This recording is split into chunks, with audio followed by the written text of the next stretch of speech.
Market research formula consists of two major parts: quantitative, where we collect all the relevant numbers for our data-driven approach, and qualitative, where we analyze the data in detail. These parts each split into 4 topics. They are revealed in 6 mini courses, each of which lasts no longer than 40 minutes. You can find coupon codes for all the courses in the bonus section. In this course, we will talk about customer research.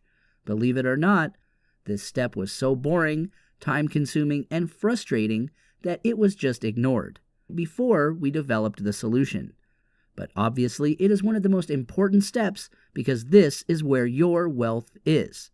Yes, you heard that right. Your wealth and success is right here in this step of the whole system.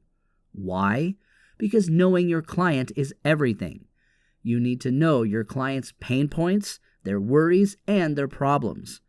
You create your app as a solution for all of that. Remember, if your app solves people's problems, they will forgive your poor quality screenshots, old-style icons, and even the not-so-modern interface. But if you don't focus on a solution for their problems, nothing will save you. So, we've developed a hack how to do this important step in a fun way. Just continue watching and you will learn how to do it.